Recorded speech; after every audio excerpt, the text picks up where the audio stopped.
Cinema bazaar నేను మీ anchor Hasini. Today cinema bazaar film news కి స్వాగతం సుస్వాగతం. తాజా సినిమా వార్తలు, gossips, box office reports, cinema రివ్యూలు మరియు స్పెషల్ ఇంటర్వ్యూస్ అందించడానికి మేము సిద్ధంగా ఉన్నాం.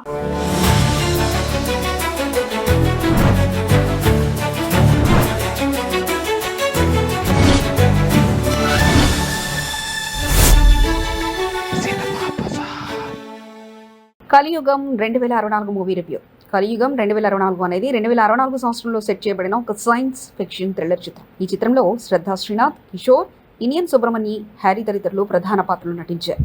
దర్శకుడు ప్రమోద్ సుందర్ దర్శకత్వం వహించారు మరియు కె రామ్ చరణ్ సినిమాటోగ్రఫీ, డాన్ విన్సెంట్ సంగీతం అందించారు.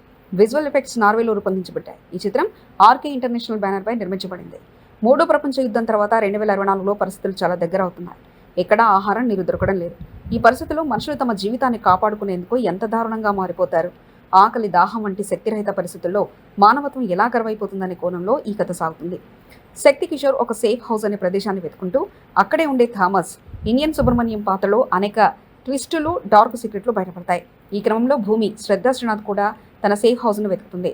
మరి ఆ సేఫ్ హౌస్లో భూమి ఎదుర్కొన్న కష్టాలు, థామస్ ఆమెకు చేసిన అప్రతికూలతలు, చివరికి భూమి ఆ సేఫ్ హౌస్ నుండి బయటపడిందా లేదా అనేది ఈ ప్రశ్నలు చిత్రాన్ని ఆసక్తికరంగా ఉంచుతాయి. ఇక ప్లస్ పాయింట్స్ వస్తే సైన్స్ ఫిక్షన్, అడ్వెంచర్ ఎలిమెంట్స్. ఈ సినిమా సైన్స్ ఫిక్షన్, అడ్వెంచర్ మరియు ఎమోషనల్ థ్రిల్లర్ను బాగా మిళితం చేస్తుంది. కొన్ని థ్రిల్లింగ్ సన్నివేశాలు, ఇంటర్వెల్ ట్విస్టులు సినిమాకు అదనపు ఆకర్షణగా ఇస్తాయి. దర్శకుడు ప్రమోద్ సుందర్ రాసిన ఫ్యూచర్ డ్రామా ఆసక్తికరంగా సాగింది. కొన్ని సస్పెన్స్ సీన్స్ కూడా ఆకట్టుకున్నాయి. కిషోర్ శక్తి పాత్రలో మంచి నటన చూపించారు. శ్రద్ధా శ్రీనాథ్ కూడా భూమి పాత్రలో బాగా నటించింది. ఇనియన్ సుబ్రమణి థామస్ పాత్రలో మరో స్థాయి ప్రదర్శన కనబరిచారు. గ్యారా లక్ష్మి, హరి, అస్వల్ వంటి నటులు తమ పాత్రలకు న్యాయం చేశారు. మనిషి ఆకలికి, మానవత్వం లేకపోవడం వంటి అంశాలను ఈ సినిమా బాగా చూపించింది. మనుషులు ఎంత విచక్షణ లేకుండా అఘోర చర్యలు తీసుకోగలరనేది బాగా పెడితే కొన్ని సీన్స్లో కొత్త కోణాలు చూపించారు. ఇక మైనస్ పాయింట్స్ చూస్తే ఫేసింగ్ సమస్యలు.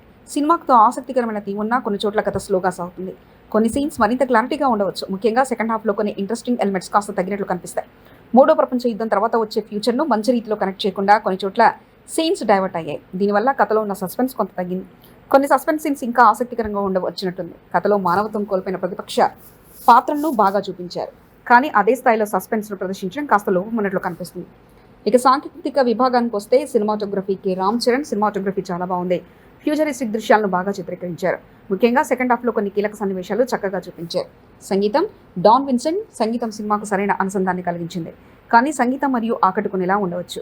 ఎడిటింగ్, నిమ్ట్ ఎంటింగ్ ఆకట్టుకుంది. సినిమాకు సరైన రీతిలో ఫేసింగ్ ఉండడానికి సహకరించింది. Production values, KS Ramakrishna production values చాలా బాగున్నాయి. ఫ్యూచరిస్టిక్ సెట్లు, దృశ్యాలు మంచి విధంగా రూపొందించ సినిమాను విజువల్గా ఆకట్టుకున్నాయి. చివరిగా కలియుగం 2064 సైన్స్ ఫిక్షన్ మరియు అడ్వెంచర్ థ్రిల్లర్గా మంచి ప్రయత్నం చేసింది. కొన్ని థ్రిల్లింగ్ ఎలిమెంట్స్, ఎమోషనల్ సీన్స్ ప్రేక్షకుల్ని ఆకట్టుకున్నాయి. అయితే కొన్ని సీన్స్ స్లోగా సాగడం మరియు second half interesting elements miss అవ్వడం వంటి అంశాలు సినిమాకు మైనస్ పాయింట్స్గా నిలిచాయి. సరిగ్గా స్క్రీన్పై వర్క్ అవ్వకపోయినప్పటికీ ఈ సినిమాకు ఒక ఫ్యూచరిస్టిక్ ఎక్స్పీరియన్స్ అయితే ఉంది.